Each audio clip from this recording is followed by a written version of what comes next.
आदरणीय शिक्षकगण और सभी शिक्षार्थी, विद्यार्थी या प्रशिक्षणार्थी को मेरा सादर नमन और सभी को धन्यवाद कि आपने अपना कीमती समय, सुबह सुबह का समय बातचीत करने के लिए, डिस्कस करने के लिए निकाला। मेरा नाम डॉक्टर प्रदीप डागर है। मैं 18 साल से मानसिक रोग चिकित्सा के डिपार्टमेंट में, विभाग में काम कर रहा था और अभी विश्व मानसिक स्वास्थ्य सप्ताह मनाया जा रहा है 4 अक्टूबर से 10 अक्टूबर तक। जिस चीज़ के बारे में जागरूकता नहीं होती है उसके बारे में जागरूकता फैलाना हमारा काम, हमारा कर्तव्य है, जिससे कि लोगों को उसकी सुविधा मिले, लोगों को उसके बारे में जो भ्रांतियां हैं वो ख़त्म हों, लोगों को ज्ञान मिले और उस ज्ञान के द्वारा वो अपने जीवन को बेहतर कर सकें। तो मानसिक स्वास्थ्य सप्ताह, सबसे पहले तो हम देखेंगे मानसिक स्वास्थ्य क्या होता है। आज की तारीख में ये विषय अनजाना, अनदेखा सा नहीं लगता। मानसिक रोग यानी साइकेट्रिक इलनेस यानी साइकेट्रिक डिजीज। मैं स्टेप बाय आपको एक ABCD के हिसाब से ही बताने का प्रयास करूंगा। साइकेट्रिक इलनेस, साइकेट्रिक इलनेस जैसा कि आप सब लोग जानते होंगे क्या होती है। साइकोलॉजी से संबंधित बीमारियां। Yes, no? साइकोलॉजी का मतलब भी आप शायद सब जानते होंगे। कुछ लोग साइकोलॉजी के स्टूडेंट भी होंगे, हैं कुछ लोग साइकोलॉजिस्ट भी होंगे। चलो, आप में से कोई साइकोलॉजिस्ट है या नहीं है? ठीक है। साइकोलॉजिस्ट कौन होता है? अगर डेफिनेशन पढ़ी जाए तो साइकोलॉजिस्ट कौन होता है? Psychologist means the person who study psychology. Yes और नो? इकोनॉमिस्ट कौन होता है? जो इकोनॉमी पढ़ता है। बायोलॉजिस्ट कौन होता है? जो बायोलॉजी पढ़ता है। तो हर चीज़ का जैसे एक्सपर्ट होता है वैसे ही साइकोलॉजी का मीनिंग होता है स्टडी ऑफ ह्यूमन बिहेवियर। तो हम में से कितने लोग हैं जो ह्यूमन बिहेवियर को पढ़ते हैं? बताइए, क्या आप सब लोग नहीं पढ़ते हैं?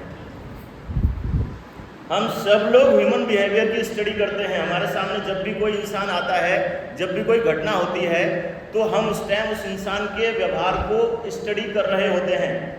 और हम ही नहीं, हमारे घर के जो पेट्स होते हैं, चाहे कुत्ते हैं, बिल्ली हैं, गाय हैं, भैंस हैं, वो भी हमारे बिहेवियर को स्टडी करती हैं। यस और नो? वो हमारे बिहेवियर के हिसाब से अपना बिहेवियर चेंज करते हैं, हाँ या ना? देखते हैं ना, कई बार हम जैसे गुस्से में जाते हैं, अपसेट जाते हैं, तो कुत्ते या गाय भैंस हैं बिल्कुल ऐसे हो जाती हैं, बिल्कुल बेदक के शांत हो जाती हैं, हाँ या ना? एक छोटा सा बच्चा होता है, अगर हम जैसे खराब मूड से घर में घुसे हैं या चिल्लाते हुए घर में घुसे हैं या कुछ और दुखी हैं, परेशान हैं, तो वो भी एकदम से कोने में दबक जाते हैं। Yes, no? यानी कि अनकॉन्शियसली, सबकॉन्शियसली हर कोई साइकोलॉजी की स्टडी कर रहा होता है। तो आज के बाद आप सब लोग अपने आप को साइकोलॉजिस्ट मान सकते हैं। कोई जरूरी थोड़ी हर चीज की डिग्री ही लो। Yes, no? तो आज के बाद आप सब लोग you are the psychologist because you study the human behaviour every time, every day, everywhere. Yes, no? ठीक है। तो साइकोलॉजी की बीमारियां यानी साइकोलॉजिकल इलनेस यानी साइकेट्रिक डिजीज। अब थोड़ा सा इसकी डेप्थ में जाऊंगा, क्योंकि मेरा पर्पज आपके आज के यही है कि आप लोगों को इसके बारे में जानकारी मिले, क्योंकि ज्ञान ही हमारे जीवन को बचा सकता है। आज की तारीख में किसी को अगर तैरना आता है और पानी में पटक दिया जाए तो क्या वो मरेगा? और किसी को तैरने का ज्ञान नहीं है, वो मर जाएगा ना? मर सकता है, संभावना ज़्यादा है। हो सकता है बच जाए, कोई और बचा ले, या उस टाइम अर्जेंटली सीख जाए कैसे भी करके। तो हमारा ज्ञान ही हमारे जीवन को बचा सकता है, हमारा नॉलेज हमारे जीवन को बचा सकता है। इस वजह से मैं यहाँ पे आया। साइकेट्रिस्ट यानी साइकोलॉजी की केमिस्ट्री, साइकोलॉजी प्लस केमिस्ट्री। हमारी साइकोलॉजी यानी हमारी ह्यूमन बिहेवियर, हमारा ह्यूमन बिहेवियर किस पे डिपेंड करता है? थोड़ा सा अंदर झांक के देखें, थोड़ा सा सबको पता है हमारा बिहेवियर किस किस चीज पे निर्भर करता है? माहौल पे, केवल माहौल पे। जैसे माहौल भले बाहर कुछ भी है, लेकिन अगर हम यहाँ सो रहे हैं, जिंदा हैं, तो क्या हमारा व्यवहार उस पर निर्भर करेगा? हमारा बिहेवियर डिपेंड करता है हमारे दिमाग के अंदर रासायनिक परिवर्तनों पर। आप में से कुछ लोग केमिस्ट्री के एक्सपर्ट होंगे, यस नो? यानी कि अगर हम थके हुए हैं, परेशान हैं, तो हमारा व्यवहार अलग होगा। लेकिन अगर उसके बाद हमने चाय पी ली, कॉफी पी ली, तो हमारा व्यवहार कुछ अलग होगा। कई लोग गलत तरीके से, जैसे थके हुए हैं, परेशान, और एक सिगरेट का कस ले लेते हैं, या बीड़ी, सिगरेट, तंबाकू, गुटखा, चरस, गांजा, भांग, शराब, अफीम ले लेते हैं, तो उसको लेने के बाद उनका बिहेवियर कैसा होगा? क्या बदल गया उनका? क्या बदल गया? बिहेवियर बदल गया। क्यों? क्योंकि उनके शरीर की, उनके ब्रेन की केमिस्ट्री बदल गई। क्या बदल गया? कोई थका हुआ है, किसी को प्यास लग रही है बुरी तरह, बिल्कुल डल, थका हुआ, निढाल, ऐसे लग रहा है बिल्कुल यार सिर भारी हो रहा है, और उस टाइम पर उसको पानी मिल जाए, पानी पीते ही तुरंत वो कैसा, उसका व्यवहार बदल नहीं जाएगा? उसका बोलने का टोन नहीं बदल जाएगा? उसके चेहरे के हाव भाव नहीं बदल जाएंगे? कोई भूखा है 2 दिन से, बुरी तरह भूखा है, उसके हाव भाव कैसे होंगे, उसका व्यवहार कैसा होगा? जैसे ही एक उसको खाने को मिल जाए, चाहे केला मिल जाए, जूस मिल जाए, ग्लूकोन डी मिल जाए, कुछ ही मिल जाए, तो कैसा हो जाता है? यानी कि हमारा व्यवहार डिपेंड करता है हमारे बॉडी की केमिस्ट्री पर, हमारे मस्तिष्क यानी हमारी सोच, हमारा जो साइकोलॉजी है वो डिपेंड करती है हमारे ब्रेन की, बॉडी की केमिस्ट्री पर। तो psychiatrist is the person who is expert of chemistry of psychology, यानी किसी भी इंसान का व्यवहार कैसा है, सही है, गलत है, अच्छा है, बुरा है, डिस्टर्ब है, अपसेट है, उसके पीछे उसके मस्तिष्क के कौन कौन से रसायन जिम्मेदार हैं, वो उसका एक्सपर्ट होता है। साइकेट्रिस्ट यानी दोनों चीज़ों को ठीक करना जानता है, यानी आपकी ब्रेन की केमिस्ट्री को ठीक करके आपकी साइकोलॉजी को ठीक कर सकता है, यानी आपके सोचने समझने के तरीके को बदल सकता है। प्लस आपकी साइकोलॉजी, कई बार होता है ना, कई बार हम वैसे ही हैं, लेकिन अचानक से बोले कि भाई आपकी 4 दिन की छुट्टी सैंक्शन हो गई, आपको अचानक से खबर मिले कि आपको 5 दिन के लिए गोवा जाना है, तो आपका व्यवहार कैसा हो जाएगा? आप कैसे काम करोगे उस दिन? आप दिन भर यहाँ पर कितने एक्टिव रहोगे, कितने अलर्ट रहोगे? बताइए, आपका व्यवहार बदल गया। बॉडी की केमिस्ट्री तो वही थी, लेकिन आपकी साइकोलॉजी बदल गई, और साइकोलॉजी बदलते ही आपकी जो केमिस्ट्री है वो भी कुछ बदल गई। यानी हमारी साइकोलॉजी बदलने से हमारे ब्रेन की केमिस्ट्री बदलती है, और केमिस्ट्री बदलने से साइकोलॉजी बदलती है, और इन दोनों का एक्सपर्ट, इन दोनों को जो ठीक करने का एक्सपर्ट है वो होता है साइकियाट्रिस्ट। समझ में आ गया? जीवन भर याद रहेगा। 3 लोगों को और समझा सकते हो? ओके। अब सब साइकेट्रिक इलनेस यानी मानसिक रोग क्या है, कैसे हैं, कितने हैं, इनके बारे में बहुत ज़्यादा डिटेल तो स्टडी करने के लिए तो 10 साल का टाइम लगता है, 4.5-5 साल MBBS करना पड़ता है, 3 साल PG करनी पड़ती है। लेकिन फिर भी सिंप्लीफाइड भाषा में मैं सिंपल से सिंपल आपको समझाने का प्रयास करूँगा, क्योंकि मेरी नज़र में सबसे अच्छी भाषा वो है जो सामने वाले को समझ में आ जाए। अभी तक मेरी भाषा समझ में आ रही है? मिक्स है, कोई दिक्कत नहीं आ रही? अब थोड़ी सी क्लिष्ट हो सकती है, क्योंकि उसमें थोड़े से मेडिकल के टर्म्स आ सकते हैं। अगर लगे कि समझ में नहीं आया तो हाथ खड़ा कर दें, मैं दोबारा बोल सकता हूँ कुछ अलग भाषा में। तो आज की तारीख में अगर देखा जाए तो सबसे बड़े रोग अगर देखने को मिल रहे हैं तो वो सुना होगा, टेंशन, डिप्रेशन, एडिक्शन, सुसाइड। चल रहा है, नहीं चल रहा है? कोरोना जैसे ही आया था तो लोग हिल गए थे, लेकिन कोरोना से ज़्यादा लोग डेली आज सुसाइड से मर रहे हैं। हाँ या ना? हर 24 घंटे में 26 स्टूडेंट सुसाइड कर रहे हैं। सबसे डरावना आंकड़ा, हमारे देश के आंकड़े की बात कर रहा हूँ। 24 घंटे में 26 स्टूडेंट सुसाइड कर रहे हैं। दूसरा भयंकर आंकड़ा, आज की तारीख में 14 से लेकर 26 साल का जो युवा का एक स्टडी हुआ था, उनमें से 85% किशोर युवा अपनी ज़िंदगी से खुश नहीं है, यानी दुखी है। पढ़ा हुआ शायद अपने एक बार पढ़ा हुआ, यानी 85% युवा अपनी ज़िंदगी से खुश नहीं है। इसका मतलब कहीं ना कहीं वो दुखी है, परेशान है। मैं ये नहीं कहता कि वो मानसिक रोगी है, लेकिन एक एग्जाम्पल देता हूँ मैं कि 10 लोग हैं, उसमें से 1-2 जनों को छींक आती है, दिन में चाहे एक बार ही आती हो, महीने में 2-4 दिन ही आती हो, और 10 में से 8 लोग हैं जिनको कभी छींक नहीं आती। तो जिनको छींक आती है, क्या उनको सजग होने की आवश्यकता नहीं है? उनको पता करने की आवश्यकता नहीं है कि मेरे को छींक क्यों आ रही है और इसका मैं क्या समाधान करूं कि आगे ये मेरी कोई गंभीर बीमारी नहीं बन जाए, एलर्जी की बीमारी नहीं बन जाए, अस्थमा में कन्वर्ट नहीं हो जाए? क्या उसको नहीं करना चाहिए? कुछ आदमी ऐसे, 10 आदमी ऐसे जिनका बीपी कभी नहीं बढ़ता, 2 आदमी ऐसे जिनका बीपी बीच में कभी कभी बढ़ता है, तो क्या उसको सजग नहीं हो जाना चाहिए? कुछ आदमी जो हमेशा खुश रहते हैं, कुछ आदमी जो हमेशा दुखी रहते हैं, क्या जो दुखी रहते हैं उनको कुछ और सजग नहीं हो जाना चाहिए कि अब मैं कुछ और करूं, अपने आप को बदलने का, अपनी साइकोलॉजी को, बिहेवियर को कुछ न कुछ अपने अंदर बदलाव लेके आऊँ? आज जो युवा है, हमारे देश का भविष्य जो आप सबके अंदर मेरे को दिख रहा है, मैं बहुत अपसेट होता हूँ कई बार देख के। 85% युवा अपनी ज़िंदगी से खुश नहीं है, यानी कि उनको कुछ न कुछ एक्शन लेने की ज़रूरत है जिससे उनके जीवन में खुशियाँ आएँ। मानसिक रोगी अगर देखा जाए तो लगभग 30% जनता है। मैं सबको मानसिक रोगी नहीं मानते हैं लोग, क्योंकि एक बार छींक आती है उसको हम एलर्जी की बीमारी नहीं मानते, एक आध बार बीपी बढ़ता है उसको हम ब्लड प्रेशर की बीमारी नहीं मानते, एक आध बार कोई दुखी होता है, अपसेट होता है, परेशान होता है, गुस्सा करता है, गाली गलौज करता है, तोड़-फोड़ मारपीट भी कर देता है, हम उसको मानसिक रोगी नहीं मानते। लेकिन लगातार अगर कोई इंसान ऐसा हो जाता है तो हम उसको मानसिक रोगी मानते हैं। Yes no?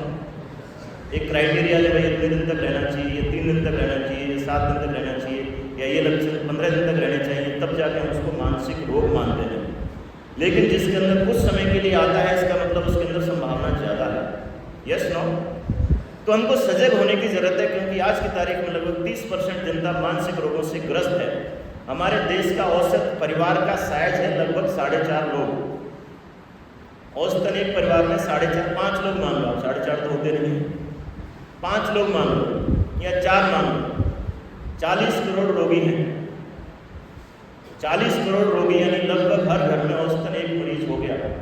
और देख के देखें, अगर घर में किसी को डायबिटीज है, ब्लड प्रेशर है, एलर्जी, अस्थमा या कैंसर है, गंभीर कोई रोग है, तो उस पूरे घर की आबो हवा बदल जाती है। हाँ या ना? पूरे घर का सिस्टम बदल जाता है। घर में अगर कोई गंभीर मानसिक रोगी हो जाता है तो पूरे घर का ही नहीं, उसके आसपास का दायरा है वो भी डिस्टर्ब होने लग जाता है। हाँ या ना? एक बुरी बात और बदलता मैं, इसमें स्टडी हुई थी कि जितने भी गंभीर मानसिक रोग हैं उनमें से 50% की शुरुआत 14 साल की उम्र से पहले ही हो जाती है। मैं रिपीट करूं, ये जितने भी 40 करोड़ मानसिक रोगी हैं उनमें से आधों में यानी 20 करोड़ में मानसिक रोग की शुरुआत 14 साल की उम्र के आसपास ही हो चुकी थी। लेकिन नासमझी, अज्ञानता हमारे प्रति यानी डॉक्टर्स यानी मनोचिकित्सकों के प्रति भ्रांतियों के चलते लोग हम तक तब पहुंचते हैं जब बहुत बिगड़ चुका होता है मामला, यानी कि कई बार तो बीमारी लाइलाज हो जाती है, तब जाके हमारे पास पहुंचते हैं, जो कि उसके लिए जिम्मेदार अज्ञानता, नासमझी और भ्रांति। और इसी अज्ञानता, नासमझी और भ्रांतियों के कारण, ये मैं आंकड़े आपको बता रहा हूँ, स्टडी के आंकड़े हैं सारे, 80 से 90% मानसिक रोगी जीवन भर सफ़र कर लेते हैं, परेशान हो जाते हैं, लेकिन मानसिक रोग विशेषज्ञ तक, साइकोलॉजिस्ट तक पहुंचते ही नहीं। वजह अज्ञानता, नासमझी और भ्रांतियाँ। तो ये चीज़ अगर हट गई तो हम अपने ऊपर ही नहीं, अपने परिवार के ऊपर, देश के ऊपर, समाज के ऊपर एक बहुत बड़ा उपकार कर जाएंगे। अभी बाहर बात हो रही थी 4 लोगों की, 5 लोगों की, 4-5 लोगों की, कुछ तो सुनेंगे। मैं अपने आप को कहता हूँ भाई साहब मैं एक साइको आदमी हूँ, मैं पागल आदमी हूँ। कैसा पागल आदमी हूँ? एक लड़का था, उस लड़के की तरह पागल आदमी हूँ। समुद्र में बड़ा सुनामी आया था, तूफान आया था, बहुत सारी छोटी छोटी मछलियाँ किनारे पे आ गई थी, किनारे पे आके तड़प रही थी, मर रही थी बहुत सारी। सब लोग घूम रहे थे, फिर रहे थे, कोई दिक्कत नहीं यार, क्या होना जाना है, कुछ नहीं हो सकता। एक पागल लड़का था जिसको दुनिया पागल कहती है, मैं उसको समझदार मानता हूँ। वो एक एक मछली को उठा के डाल रहा था पानी में वापस। कुछ लोग नज़रअंदाज कर रहे थे, कुछ लोग जो थोड़े से थे कि यार बच्चा क्या परेशान हो रहा है, क्या होना जाना है, क्या कर रहा है। सब मछलियों को बचा रहा हूँ, तेरा दिमाग खराब है, पागल हो गया है, कितनों को बचा लेगा? ये भाई साहब मेरे को नहीं पता कितनों को बचाऊंगा, कितनों को नहीं बचाऊंगा। एक मछली उठाई और उठा के देखो पानी में डाल, इसको तो बचा लिया ना। तो अगर एक भी जना बच जाता है यहाँ आज मेरे आने से, किसी गंभीर मानसिक रोग से या किसी को भी बचा लेता है, एक भी जना, तो ही मेरा यहाँ पे आना सफल है। मैं रिकॉर्ड इसलिए कर रहा हूँ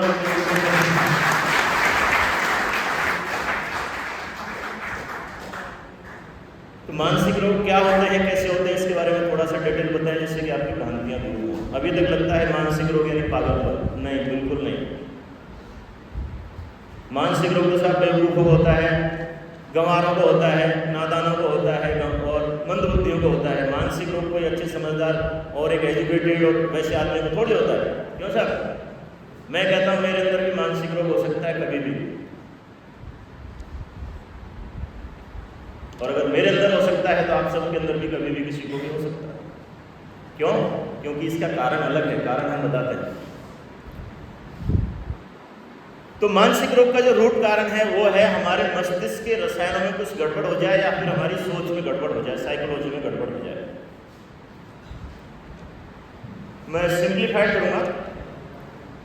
हमारे मस्तिष्क की बनावट को अगर देखा जाए,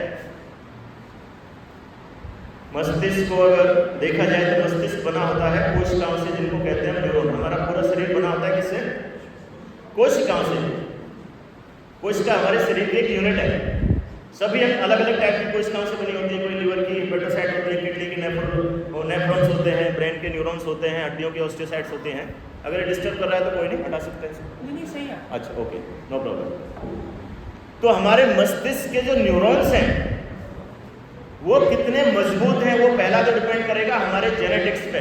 देखा होगा ना, पहलवान के बच्चे पहलवान बनने की संभावना ज़्यादा होती है। माँ बाप अगर लंबे हैं तो बच्चे की लंबे होने की संभावना ज़्यादा होती है। माँ बाप नाटे हैं तो नाटे होने की संभावना ज़्यादा होती है। लेकिन लंबे भी हो सकते हैं और लंबों के नाटे भी हो सकते हैं। ज़्यादा गोरे हैं दोनों माँ बाप तो गोरे की संभावना है, लेकिन काला भी हो सकता है। जीन कौन सा भी मैनिफेस्ट हो सकता है, नियम नहीं है, लेकिन 10% तक और इसका हो सकता है मानसिक रोगों में हमारे जेनेटिक्स का, लेकिन उसको बदला जा सकता है। तो सबसे पहला तो हमारे न्यूरॉन्स की संरचना कैसी बन के आई है हमारे माँ बाप से, जो हमको जीन मिला है उससे। इसकी वजह से आप कहीं टेंशन का शिकार नहीं हो। इसलिए आपको एक एग्जांपल देता हूँ, जिसने संसार में पहली बार जो एक क्लोन भेड़ बनाई थी, डॉली नाम की, ध्यान है किसी को? उसी साइंटिस्ट ने एक रिसर्च किया था। उसने क्या किया, ह्यूमन सेल को लेके 3 अलग अलग माध्यमों में रखा। तो एक माध्यम में तो वो हड्डी बन गई, एक में वो ब्लड बन गई और एक में मांसपेशी बन गई। यानी माध्यम बदल दिया था तो सब कुछ बदल गया था, उसका भविष्य बदल गया था। तो हमारा जीन भले ही कुछ भी आया है, लेकिन अगर हम माध्यम बदल दें तो हमारा भविष्य बदल सकता है। और हमारा सबसे बड़ा माध्यम होता है हमारा खान पान। Yes no? तो पहला तो जेनेटिक्स हो गया यानी खानदान, दूसरा हो गया हमारा खान पान। अभी मानसिक रोग जो बढ़ रहे हैं उसके पीछे बड़ा कारण है हमारा खान पान। खान पान हमारा, पहली बात तो ये है कि भोजन में पौष्टिक तत्व ज़्यादा रहे ही नहीं, और पौष्टिक तत्व नहीं रहे, और दूसरा हमने क्या कर दिया कि हम मोटे नहीं दिख जाए, हम मोटे नहीं हो जाए, क्योंकि फिजिकल एक्टिविटी के लिए हमारे पास ज़्यादा टाइम नहीं है। इसलिए हमने खाने में भी कटौती कर दी। आज से अगर देखा जाए 40 साल पहले के लोग हैं, 40 साल पहले खाना खाने वाले कुछ लोग तो हैं, मैं भी हूँ। तो 40 साल पहले जो भोजन के अंदर जो पोषक तत्वों का देखा जाए तो 1 किलो भोजन अगर हमने लिया, कोई भी, चाहे दाल हुआ, चावल हुआ, अनाज हुआ, सब्जी हुई, फल हुआ, टमाटर हुआ, सेब हुए, तो 1 किलो भोजन के अंदर जो पौष्टिक तत्व थे आज उनकी मात्रा उसी 1 किलो भोजन में लगभग 30 से 40% ही रह गई है। तो बहुत बड़ा कारण है हमारे पोषक तत्वों की कमी। यानी जब हमारे न्यूरॉन्स को पोषक तत्व ही नहीं मिलेंगे, न्यूरॉन की जो मजबूती है वो जब नहीं रहेगी, उसमें असंतुलन होगा, उसके अंदर रसायनों का असंतुलन होगा। भाई रसायन किससे बनेंगे? पोषक तत्वों से ही तो बनेंगे। और वो रसायन का जब असंतुलन होगा तो हमारी साइकोलॉजी डिस्टर्ब हो जाएगी, हमारा व्यवहार डिस्टर्ब हो जाएगा। हम कितना भी सोच रहे हैं यार जस्ट चिल यार, जस्ट रिलैक्स यार, टेक इट इजी यार, मस्त यार, टेंशन मत ले, कुछ भी नहीं। भाई साहब जब यहाँ अंदर जो रसायन ही असंतुलित हो गए तो कहाँ से करेंगे? जैसे कि अब मेरे को बिना चश्मे के अगर नहीं दिखता तो हम उसको, मेरे को तुम कितना भी डंडा मार लो, कुछ भी कर लो, कूट लो, सारे के सारे लोग समझाने आ जाओ, पूरा संसार आ जाए, देश आ जाए, प्रधानमंत्री आ जाए कि यार भाई देख तू पढ़ यार, तू पढ़ सकता है, यू कैन डू, यस हम तेरे साथ हैं, you can read, you can see, देख तू देख सकता है, तू देख सकता है। हम लोग अधिकांश यही गलती करते हैं, जो लोग टेंशन में हैं, परेशान हैं, दुखी हैं, उनके अंदर रासायनिक स्तर इतना गड़बड़ा चुका है और फिर हम उसको बोल रहे हैं नहीं you can do, you can do, you can do. क्या करेगा वो? यार भाई साहब इसका मतलब मेरे में ही गड़बड़ है, ये सब लोग कह रहे हैं, सब लोग मेरे साथ खड़े हैं और फिर भी मैं नहीं कर पा रहा हूँ, इसका मतलब साला मेरे अंदर ही गड़बड़ है यार, बेटर है साला मैं ही मर जाऊँ तो अच्छा है। डेली अखबार भरे पड़े होते हैं, आया ना? क्या वो सिंपल तरीके से, मैं हर सुसाइड को एक मर्डर मानता हूँ और उस मर्डर के लिए कहीं ना कहीं हम सब जिम्मेदार हैं, कुछ हद तक मैं भी जिम्मेदार हूँ। अगर मैं जागरूकता नहीं फैला पा रहा हूँ और लोगों में ये नहीं मैसेज नहीं दे पा रहा हूँ भाई साहब इस बीमारी का इलाज है, तो कुछ हद तक मैं भी जिम्मेदार हूँ उस चीज़ के लिए। यस और नो? हम सब जिम्मेदार हैं क्योंकि हमारी संख्या बहुत कम है। हम 9000 साइकेट्रिस्ट हैं पूरे देश में, हमारे पास जो मरीज आ जाए उनका इलाज प्रॉपर मिल जाए वही हम बहुत मानते हैं। खैर, तो मानसिक रोग का कारण है जब हमारे ब्रेन की केमिस्ट्री, ब्रेन के केमिकल डिस्टर्ब हो जाए। और ये कैसे होता है? देखिए सिंपल भाषा में बताता हूँ। पेट को सब जानते हैं, पेट का हाजमा, एसिडिटी सब जानते हैं, यस नो? पेट के अंदर एक एसिड होता है हाइड्रोक्लोरिक एसिड, सब जानते होंगे, अधिकांश लोग जानते होंगे। हाइड्रोक्लोरिक एसिड जब कम हो जाता है, पेट का एसिड जब कम हो जाता है तो खाना पच जाता है आसानी से? नहीं पचता। पपीता, चावल जैसी चीजें भी नहीं पचती हैं अगर पेट में एसिड कम हो गया। और एसिड जब ज्यादा हो जाता है तो लगातार खाना चाहिए, नहीं तो पेट में अल्सर बना देगा, एसिडिटी कर देगा और पेट में घाव भी कर देता है। हाँ या ना? एक एसिड हमारे जिंदगी को, हमारे स्वास्थ्य को तहस नहस कर देता है। हमारे मस्तिष्क के अंदर लगभग 100 तरह के रसायन होते हैं। कितने? 100 तरह के रसायन होते हैं लगभग, मैंने 100% नहीं बोला है, 100 तरह के होते हैं। अब भी कुछ और खोजे जा सकते हैं। अब 100 तरह के रसायनों में अगर 1-2 डिस्टर्ब हो जाए, 2, 4, 5, 10, 20 डिस्टर्ब हो जाए तो क्या होगा? हमारी जिंदगी कैसी हो जाएगी? बड़े बड़े देखा होगा, बड़े बड़े IAS, बड़े बड़े IPS सुसाइड कर लेते हैं। हाँ या ना? क्यों? कई बार उनका जो रासायनिक असंतुलन इस लेवल का हो जाता है कि वो सोच के उसको ठीक नहीं कर सकते। तो हमारे मस्तिष्क का रासायनिक असंतुलन हमारे मानसिक रोगों के लिए जिम्मेदार है। अब इसको ठीक कैसे किया जा सकता है? साइकेट्रिस्ट हैं, अधिकांश लोग हमारे पास जो पहुंचते हैं उनका हम मोस्टली उसी से इलाज करते हैं।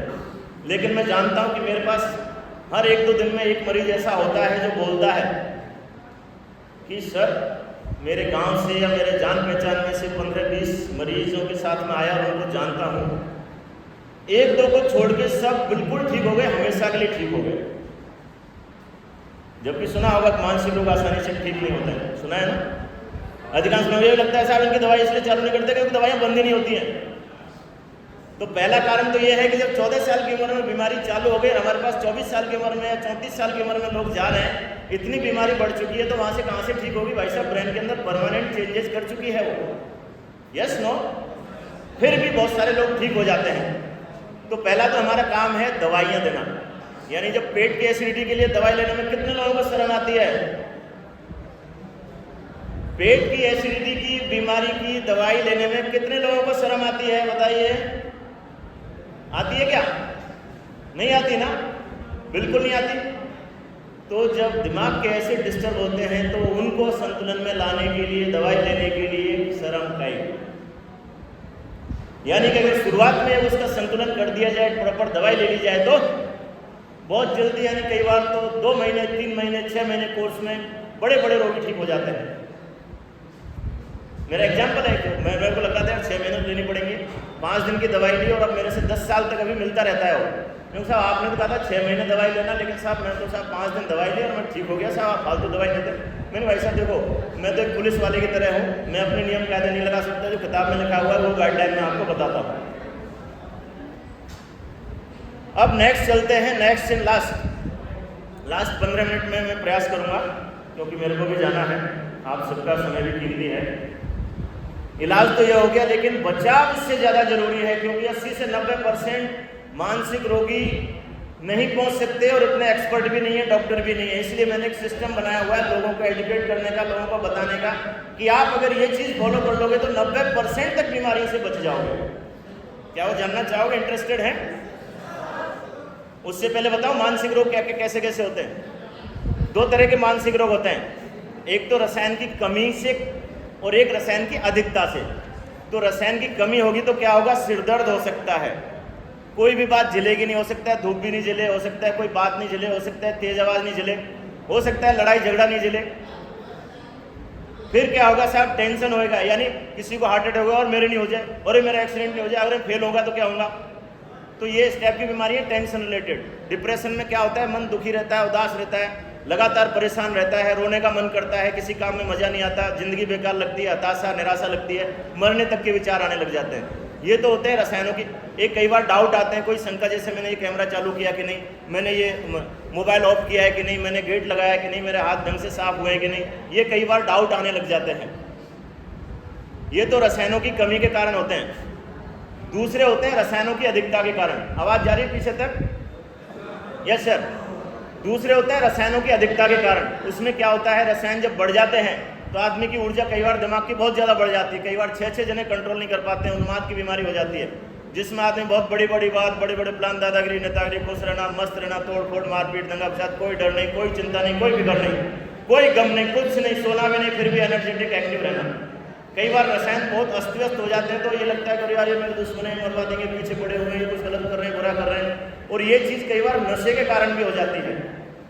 अगर देखा जाए तो जितना भी लोग नशा करते हैं, मैं महीने में 1 बार की बात नहीं कर रहा, साल 6 महीने में 1 बार करे उसकी बात नहीं कर रहा, लेकिन जो आदमी लगातार नशा कर रहा है, इसका मतलब वो अपने मन के तनाव को, डिप्रेशन को, मन की नकारात्मक भावनाओं को कहीं ना कहीं दबाने के लिए, उनको शून्य करने के लिए, उनका पता नहीं चल जाए, वो महसूस नहीं हो जाए, इसके लिए नशा करता है। यस और नो? तो यानी देखा जाए तो नशा एक गंभीर मानसिक रोग बन चुका है आज की तारीख में। खैर, तो बचने का तरीका बताता हूं मैं। हर किसी के जीवन में संतुलन की आवश्यकता है। अगर मैं सारे दिन यही बोलता रहूं तो मेरे हॉस्पिटल में मरीजों की परेशानी हो जाएगी या नहीं? अगर आप दिन भर दौड़ने लग गए, पढ़ने लग गए, खाने लग गए, पीने लग गए, सम्मान देने लग गए, नहाने लग गए, तो क्या कहीं वो असंतुलन नहीं है? हमारा मस्तिष्क का असंतुलन ही हमारी बीमारी है, हमारी सोच का असंतुलन ही हमारी बीमारी का कारण है। और असंतुलन का अपोजिट होता है संतुलन। संतुलन को बोलते हैं हम बैलेंस, BALANCE। बैलेंस की स्पेलिंग सबको आती होगी। मैं 7 दिन प्रैक्टिस करता हूँ पिछले लगभग 7-8 सालों से। 7 दिन की अलग अलग होती है मेरी। BALANCE, इसको आप रिकॉर्ड कर सकते हैं अपने कैमरे मोबाइल में। बहुत कीमती चीज़ है, बहुत इंपॉर्टेंट चीज़ है। मैं इस पर किताब लिखने की भी सोच रहा हूँ अभी। बैलेंस। क्या हम सब लोग एक असंतुलित जीवन साथी, असंतुलित परिवार, असंतुलित इनकम, असंतुलित नौकरी चाहते हैं, या एक सब कुछ संतुलित चाहते हैं? जब हम सब कुछ संतुलित चाहते हैं तो अपने जीवन को, अपने शरीर को, अपने मन को संतुलित करने का प्रयास क्यों नहीं करें? संतुलन की शुरुआत होती है हमारे ब्रीदिंग से। सभी लोग सीधे बैठ सकते हैं। सोमवार के दिन मैं ब्रीदिंग एक्सरसाइज करता हूं और करवाता हूं। आपने देखा होगा कि जब हमारा मन उखड़ता है तो हमारी सांस उखड़ती है, हाँ या ना? जब हम बेचैन होते हैं तो हमारी सांस भी बेचैन होने लगती है, हाँ या ना? और जब हमारी सांस उखड़ने लगती है तो हम बेचैन होने लगते हैं। आप लेके देखें, अस्त सांस लेके देखें कुछ समय के लिए, आप करके देखें जरा। ठीक है, अब आप केवल 5 बार के लिए गहरी गहरी सांस लें, आंखें बंद कर लें, कमर पीठ गर्दन को सीधी कर लें, गहरी गहरी सांस लें, 4 गिनने तक अंदर, 2 गिनने तक रोको, 6 गिनने तक निकालो।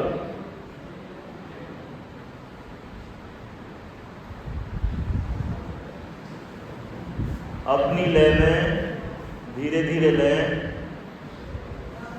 2 सेकंड होल्ड करें, 6 सेकंड में निकालें।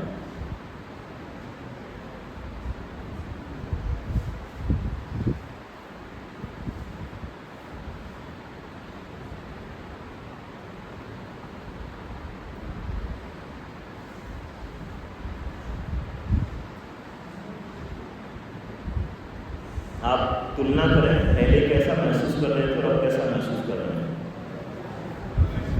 Better, relax, comfortable. यानी कि केवल 5 बार गहरी गहरी सांस लेने से अगर हम केवल आधा मिनट या 1 मिनट के अंदर रिलैक्स हो गए, कंफर्टेबल हो गए, एट हो गए, तो इसका कितना महत्व हो सकता है। आपने देखा होगा बड़े बड़े ऋषि मुनि, ज्ञानी मुनि, आज के दिन में शिव जी की भी पूजा करता हूँ, तो सोमवार है।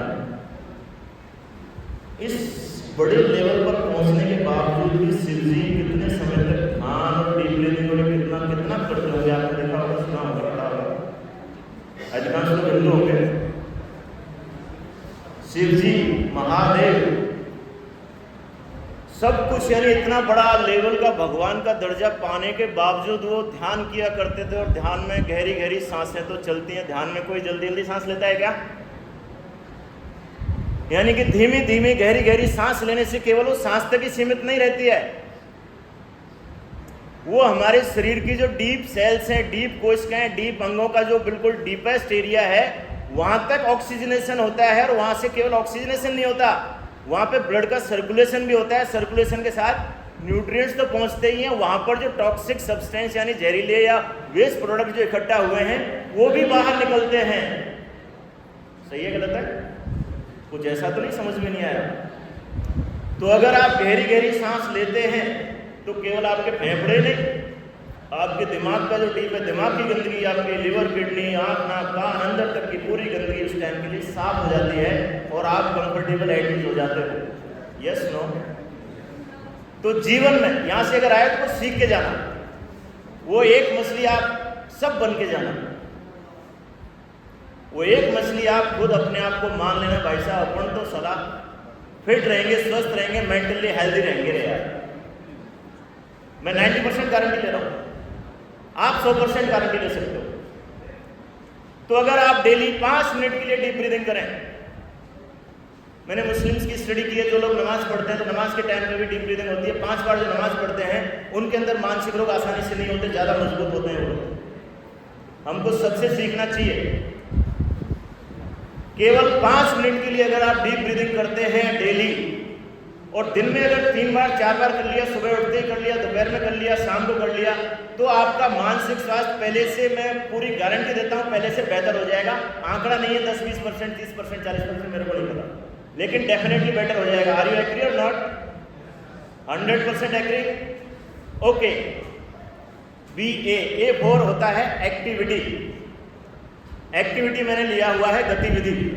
आप सबको समोसे बनाने का रॉ मटेरियल दिया जाए, सब कुछ दिया जाए, तो सबके समोसे एक जैसे बनेंगे क्या? यस और नो? अगर 10 जनों को यहाँ पर दिया जाए भाई बनाओ और हमको खाना है, तो कुछ के समोसे, एक आध का समोसा तो ऐसा बनेगा कि लोग उंगलियां चाटेंगे, और एक आध का ऐसा बनेगा कि लोग उल्टियां करेंगे। जबकि काम तो एक जैसा ही किया, काम तो सभी ने समोसे बनाने का ही किया ना, लेकिन विधि में कुछ ना कुछ तो फर्क था, कुछ ना कुछ तो अंतर था। हाँ या ना? आप में से देखा होगा आप लोग, कई लोग फिट रहते हैं, कई लोग हेल्दी रहते हैं, कई लोग बहुत सक्सेसफुल होते हैं, कई लोग IAS बनते हैं, IPS, कलेक्टर, जो भी बनते हैं, मंत्री बनते हैं। कई बार ऐसा देखा गया कि आपसे कम पढ़ने वाले लोग आपसे आगे चले जाते हैं। हाँ या ना? क्योंकि उसकी विधि में कुछ तो आपसे कुछ तो अलग था। हमको अपनी विधि हमेशा पहले से बेहतर करते जाना चाहिए। कंपटीशन किसी और से नहीं, हमेशा खुद से होना चाहिए। भाई साहब मेरा कंपटीशन मेरे से है, मैं सीखता सबसे हूँ, इंस्पायर सबसे होता हूँ, लेकिन मेरा कंपटीशन मेरे से है। मैं अपने काम करने की विधि को डेली पहले से बेहतर करता जाता हूँ। आप देखिए आज मार्केट में रोजगार की कमी मेरे को नजर नहीं आती। आज भी आप देखते हो एक अच्छे प्लम्बर की कमी है, यस नो, अच्छे ड्राइवर की कमी है, अच्छे कुक की कमी है, अच्छे डॉक्टर की कमी है, अच्छे इंजीनियर की कमी है, अच्छे आर्किटेक्ट की कमी है, अच्छे सफाई कर्मी की कमी है, अच्छे टीचर की कमी है या नहीं है? एक अच्छे यानी स्किल्ड एक्सपर्ट की हर फील्ड में आज भी उतनी ही कमी है जितना पहले थी। मैं बेरोजगारी बिल्कुल नहीं मानता इस देश में। इस देश का तो मैं सबसे अच्छा सौभाग्य मानता हूं कि यहाँ पर इतनी सारी पब्लिक है, इतने सारे यूजर्स हैं। आप कुछ भी बेचना चालू कर दो, आप उसके स्किल्ड एक्सपर्ट बनते जाओ, अपनी एक्टिविटी अपनी विधि को बेहतर से बेहतर करते जाओ। आप दुनिया में कचौरी समोसे पान बेच के चाय बेच के भी आप दुनिया में अपनी सारी आवश्यकताओं की पूर्ति कर सकते हो, एक सफल जीवन जी सकते हो, यस नो। तो अपनी विधि को पहले से बेहतर करते जाएं, एक्टिविटी को। ये मंगलवार को कराता हूं मैं। तीसरा है L, BAL, L for language. हम जब इस दुनिया में आते हैं तो हमारे दिमाग में कोई लैंग्वेज नहीं होती, खाली होती है केवल जेनेटिक लैंग्वेज होती है। भाई सांस कैसे चलनी है, ब्लड पंप कैसे होना है, पानी कैसे, दूध कैसे, ये सारी चीज़ें, ये हमारी जेनेटिक लैंग्वेज है। लेकिन हमारे जीवन को जो चलाती है वो चलाती है हमारी लर्नेड लैंग्वेज। जैसे हम इसमें मोबाइल में लैपटॉप में कोई ऐप डाल देते हैं और ऐप हमारे उसको मोबाइल को सॉफ्टवेयर को रन करता है, वैसे हमारे दिमाग के अंदर लैंग्वेज डाली गई है बचपन से ही। हम बचपन में भगवान के रूप माने जाते हैं, फ्री होते हैं, कंफर्टेबल होते हैं, रिलैक्स होते हैं, कोई टेंशन नहीं, कोई गम नहीं। लेकिन हमको एक हिप्नोटाइज किया जाता है, एक तरीके से सोशल हिप्नोटिज्म जिसको बोलता हूं मैं। क्या हमको हमारी सोसाइटी, हमारे टीचर्स, हमारे गुरु, हमारे पड़ोसी, हमारे माँ बाप, हमारे बीवी बच्चे, सब लोग डेली हिप्नोटाइज करते हैं कि भाई साहब मजा तो तब आएगा जब उससे अच्छी गाड़ी होगी, मजा तो तब आएगा जब उससे अच्छी लाड़ी होगी, मजा तो तब आएगा जब उससे अच्छी बॉडी होगी, मजा तो तब आएगा जब उससे ज्यादा कमाओगे, उससे अच्छा काम करोगे, उससे बेहतर दिखोगे, उससे ज्यादा नाचोगे, उससे ज्यादा कूदोगे, उससे ज्यादा दौड़ोगे, उससे ज्यादा भागोगे। हर चीज में आपको हिप्नोटाइज कर दिया गया कि उससे ज्यादा, उससे बेहतर। तो मैं कहता हूं कि इसमें अपनी लैंग्वेज को बदलो। सबसे पहले हमको अपने आप को डी हिप्नोटाइज करने की जरूरत है। हमारे मन में जो लैंग्वेज भरी पड़ी है, अगर देखा जाए ना तो कचरा ज्यादा है। मैं डेली देखता हूं, मैं ध्यान करता हूं, उसमें डेली देखता हूं कचरा भरा पड़ा है बिलीफ सिस्टम के रूप में, यादों के रूप में। वो घटिया है, वो कमीने हैं, वो नालायक हैं, उस जाति के तो ऐसे होते हैं, उस धर्म के ऐसे होते हैं, उस गांव के ऐसे होते हैं, उस डिपार्टमेंट के ऐसे होते हैं, उस कॉलेज के ऐसे होते हैं। और हम हमारे मन में जो विचार हैं, जो धारणाएं हैं, वो लगातार प्रोसेस होती रहती हैं और हमारे दिमाग को कहीं ना कहीं अपसेट, अनरेस्ट में रखती हैं, यस नो। आदमी के जीवन में सब कुछ अच्छा चल रहा है, लेकिन मन में अगर अच्छा नहीं चल रहा तो साला सब बेकार है, हाँ या ना। तो हमारी अंदर की लैंग्वेज यानी अंदर की सोच को अगर हम बेहतर नहीं करते तो हम कुछ नहीं करते। मैं एक एग्जांपल दिया करता हूं कि अगर आपसे आपका सब कुछ छीन लिया जाए लेकिन आपकी साइकोलॉजी पॉजिटिव कर दिया जाए, एटीट्यूड पॉजिटिव कर दिया जाए, आपकी सोच को पॉजिटिव कर दिया जाए, तो क्या आप परेशान होंगे? आपको 10 करोड़ दे दिए जाए, आपको कलेक्टर बना दिया जाए, लेकिन आपके अंदर नेगेटिविटी भर दी जाए, क्या आप अपने जीवन का आनंद ले पाएंगे? तो अपनी सोच यानी अपनी इंटरनल लैंग्वेज, हालांकि बड़ा है, बहुत लंबा जा सकते हैं क्योंकि सोच का मैं एक्सपर्ट हूँ। अपनी इंटरनल लैंग्वेज की जिम्मेदारी खुद लें। अपनी सोच की जिम्मेदारी मेरी है। मेरी सोच को मैं अपने हिसाब से अपनी बेहतरी के लिए बदलूं और उसके लिए एक्सपर्ट का, किताबों का, ज्ञानियों का, कोई भी है, दिनकर जी, स्वामी विवेकानंद जी, खुराना साहब, सब लोग हैं, उन सब से उनकी किताबों को पढ़ के भी अपनी सोच को हम बेहतर कर सकते हैं। हमारे यहाँ कुरान, गीता, रामायण, इतनी सारी चीजें वो हमारी साइकोलॉजी, हमारी सोच को, हमारी इंटरनल लैंग्वेज को बदल सकती हैं, यस नो। यानी अपनी सोच को, अपनी लैंग्वेज को, इंटरनल को बेहतर करते जाएं तो आपकी बीमारी और कम होने की संभावना हो जाएगी, यस नो। नेक्स्ट है BLA, A फॉर एक्शन। बिना एक्शन के तो हम कभी रहते ही नहीं है, हाँ या ना। कुछ लोग कहते हैं नहीं साहब मेरे से काम नहीं होता। अरे भाई साहब, काम नहीं करने का काम तो आप कर ही रहे, सोने का, पड़े रहने का काम तो आप कर ही रहे हो। गीता में लिखा है कि आप कुछ नहीं कर रहे तो भी कुछ न कुछ कर्म तो हो रहा है ना।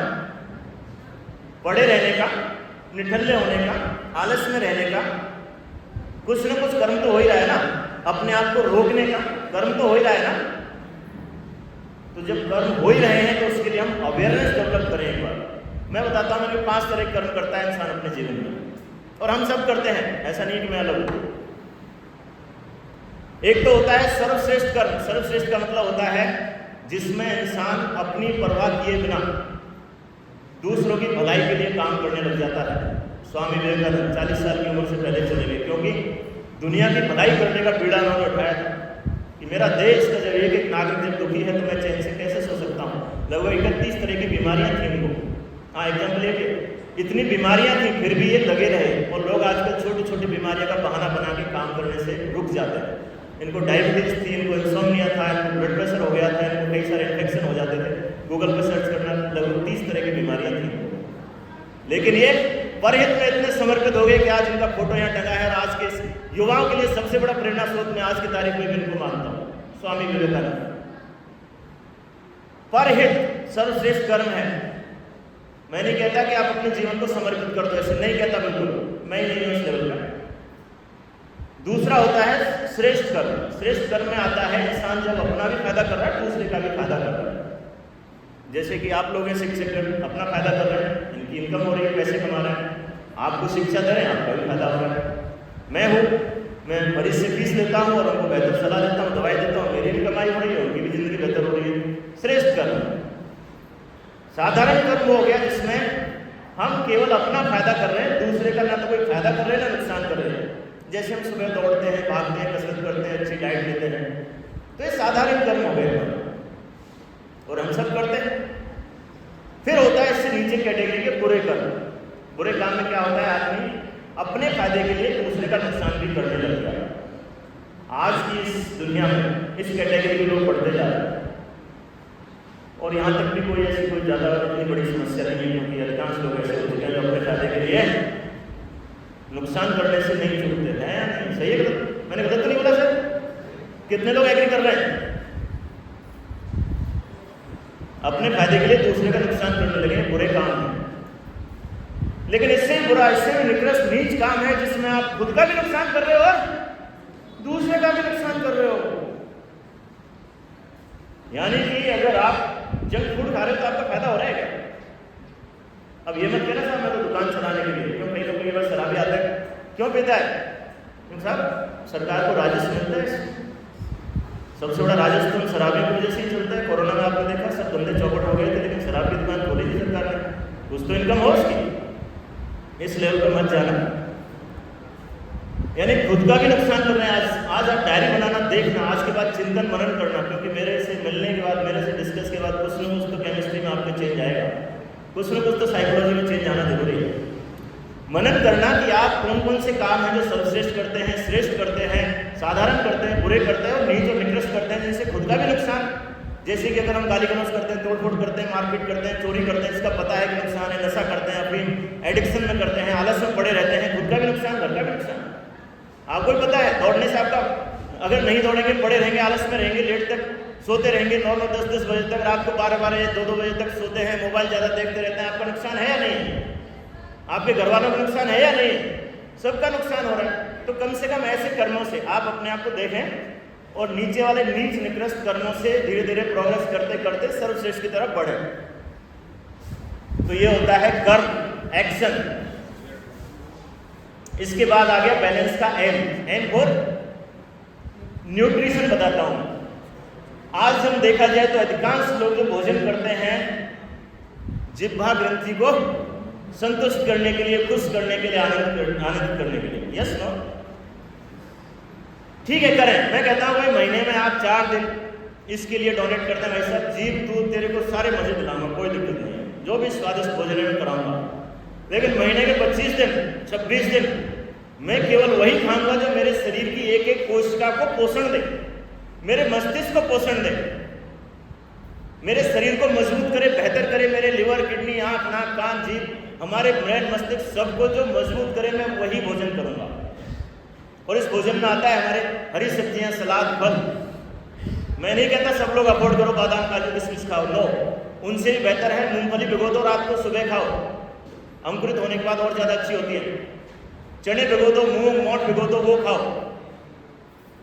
दाल खाओ, फल खाओ, सलाद खाओ, जो सीजन का फल है वो खाओ। मैं नहीं कहता कि सेब का सीजन नहीं हो सेब खाओ, केला खाओ, अमरूद खाओ, सस्ते से सस्ते फल खाओ, लेकिन कच्चा माल खाओ जहाँ तक हो सके। जिनको अगर बीमारी हो चुकी है उनको बोलता हूँ मैं कि अपने भोजन का 70% कच्चा भोजन कर दें आप, वो आपके लिए न्यूट्रिएंट्स प्रोवाइड करेगा। कचौरी समोसे जो होते हैं उसको जो तलते हैं ना, 300 डिग्री टेम्परेचर होता है उसका, और 300 डिग्री टेम्परेचर में आप देख सकते हैं कि कितनी चीजें डैमेज हो जाती होंगी, हाँ या ना। तो हम खाएं तो पोषण के लिए खाएं, नहीं कि अपने स्वाद के लिए। Yes no?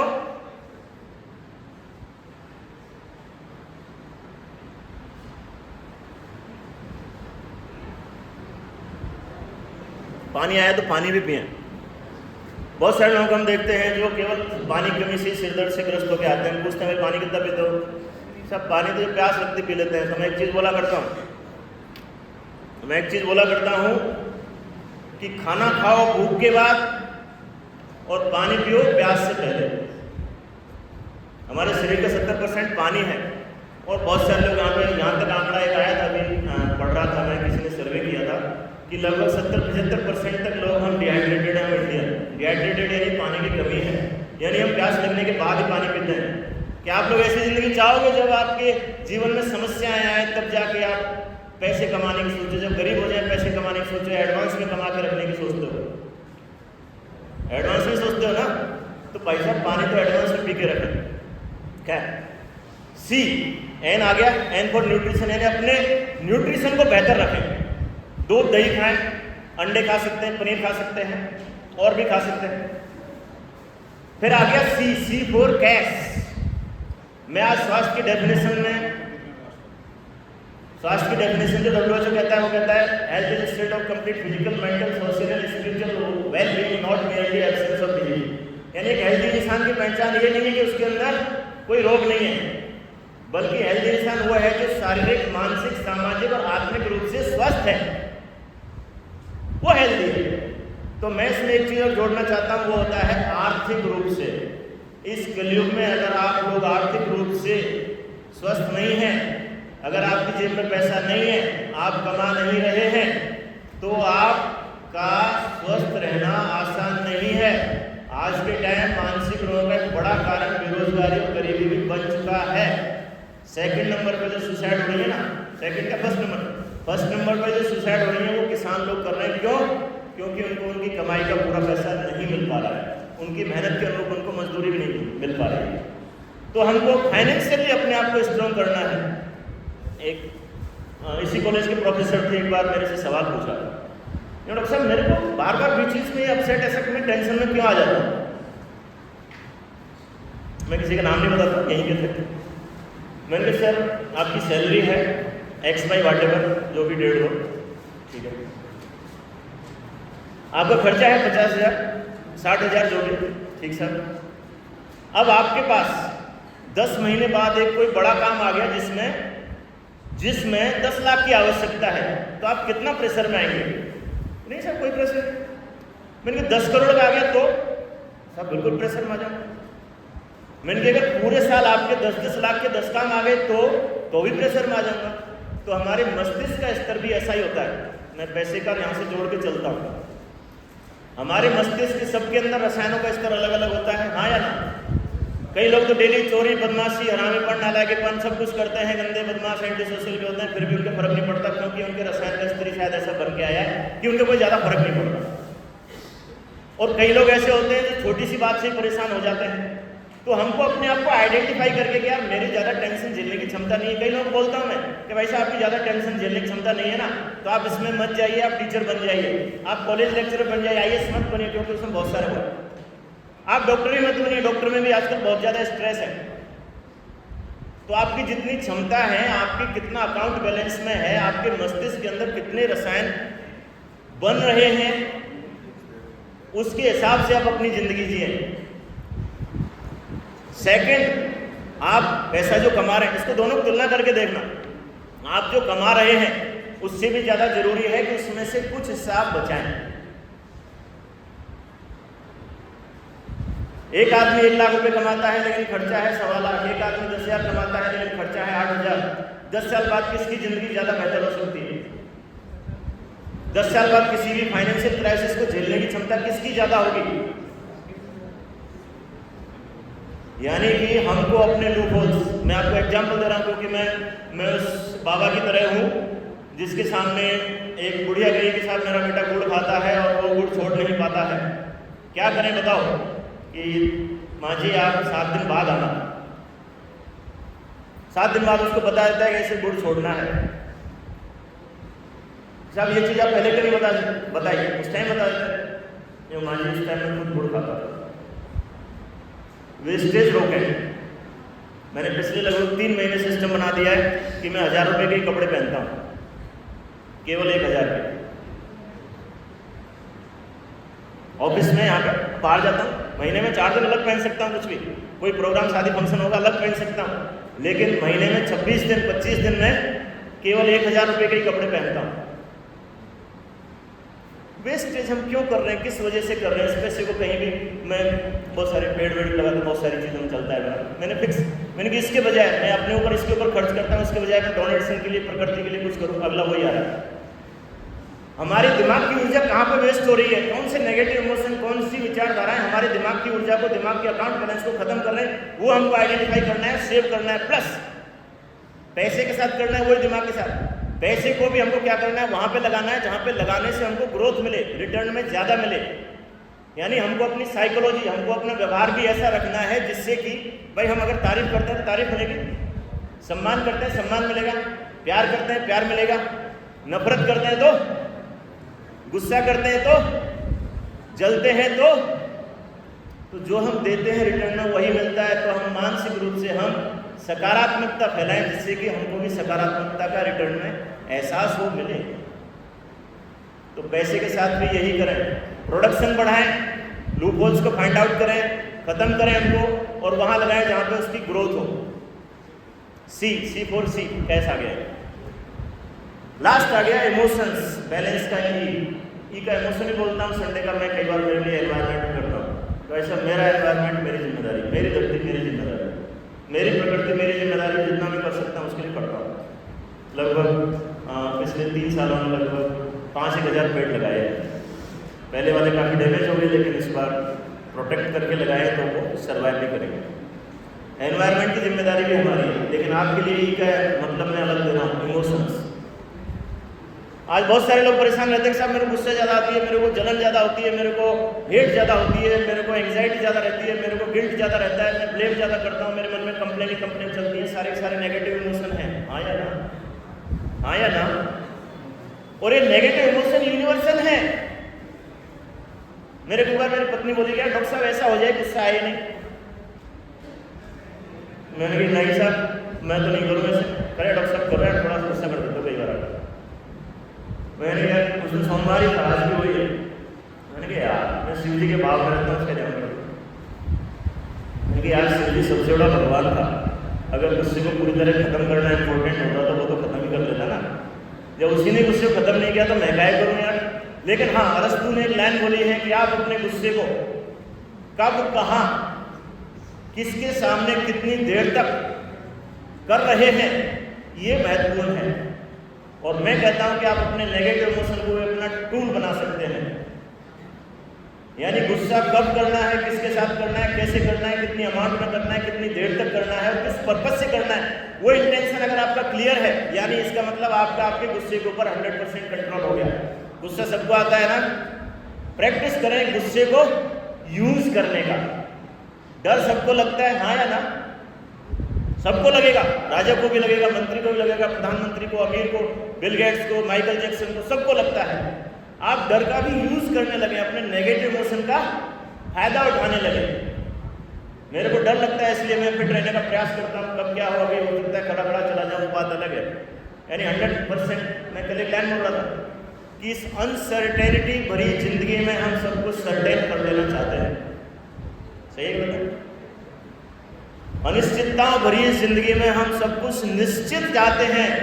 कि भाई तू गारंटी दे, भाई तू मेरे को छोड़ेगी नहीं ना, बच्चा तू मेरे को गारंटी दे, तू डॉक्टर बन जाएगा ना, तू मेरे पैसे तो ले रहा है भाई, पैसे दे देगा ना, तू भाई मेरे को कल मिल जाएगा ना, तू मेरे को टाइम दिया उस टाइम पे आ जाएगा ना, तू मेरे साथ मेरे खा रही है भाई साहब, तू मेरा साथ निभाएगी ना, तू किसी और से बात तो नहीं करेगी ना।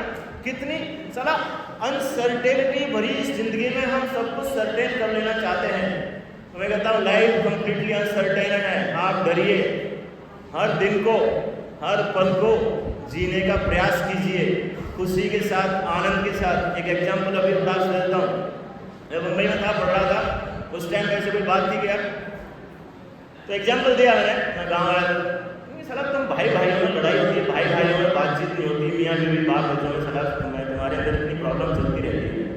मैंने कहा जस्ट इमेजिन तुम्हारे गांव का सबसे घटिया आदमी, तुम मुंबई रह लो या अमेरिका, श्रीलंका, पाकिस्तान कहीं रह लो, वहां पर तुम्हारे गांव का सबसे घटिया आदमी वहां पर मिले तो तुम क्या करोगे उसके साथ, कैसा व्यवहार करोगे बताइए? मिलोगे, हाय हेलो करोगे या नजर फेर लोगे? हाय हेलो करेंगे, चाय पानी के लिए पूछ लेंगे, गांव में जिसकी तरफ देखते भी नहीं। क्यों बताए क्यों? क्योंकि कुछ समय के लिए आया है। अगर वो कहे भाई मैं तेरे साथ ही रहूंगा हमेशा, भाई साहब निकलो, आया ना, कुछ समय के लिए आया है। मैं एक एग्जाम्पल दिया करता हूँ, मेरे घर में किसी का पता चल जाता है कि इसको कैंसर है, लास्ट स्टेज चल रही है, 6 महीने का है, 3 महीने का है, हमारा व्यवहार उसके साथ कैसा हो जाता है? हम उसको डांटते हैं, चिल्लाते हैं, मारते हैं, उसके सामने उसकी गलत बात बोलते हैं, उल्टा हवन पूजा ध्यान से बेसंगीत और ऐसा माहौल करने लग जाता है। किसी को कौन गारंटी के साथ 100% कह सकता है कि कल जिंदा रहेंगे? कौन 100% श्योर होकर कह सकता है आज की परिस्थितियों में जिंदगी में? कोई कह सकता है क्या? आज के टाइम में कोई नहीं कह सकता, क्योंकि जब 12-12, 15, 18 साल की उम्र में लोग सुसाइड कर रहे हैं, लोगों के हार्ट अटैक हो रहे हैं, तो नहीं कह सकते हैं लोग। तो इस अनिश्चितता भरी जिंदगी में आप डरो, डरो, अवश्य डरो, मरने से अवश्य डरो, लेकिन मरने से इतना डरो कि जीवन का कौन सी मुलाकात, कौन सा पल आखिरी हो, इसलिए उस जीवन का पूरा आनंद लें। जिससे मिले पूर्णता से मिले, जिसके साथ मिले आनंद से मिले, जिससे भी मिले उसको कभी ऐसा नहीं लगे कि यार मैंने इसका दिल दुखाया, मैंने इसको तकलीफ दी, मैंने इसको कष्ट दिया। हम अपने सभी नकारात्मक इमोशंस का भी सदुपयोग करने में सक्षम बने, और ये हो गया कंप्लीट बैलेंस, BALANCE। इस पे डेली चिंतन करें, मनन करें, अध्ययन करें, और अपने आप की पूरी जिम्मेदारी लें। भाई साहब मैं तो मानसिक रोगी नहीं बनने वाला, और केवल मानसिक रोगी नहीं, अगर ये चीजें 7 चीजें अगर आप लगातार प्रैक्टिस करो 1 साल के लिए, आपके जीवन की कितनी समस्याएं खत्म हो सकती हैं? कोई तो जवाब दो, अरे कुछ तो बोलो। अगर ये सारी करें अगर आप लगातार 1 साल, तो कितनी समस्याएं खत्म हो सकती है? तो क्या आप अपनी समस्याओं के साथ जीना चाहते हो या समस्याओं से मुक्त होके? Okay, thank you. आपके कोई सवाल है तो आप पूछ सकते हैं। कोई सवाल? कोई सवाल?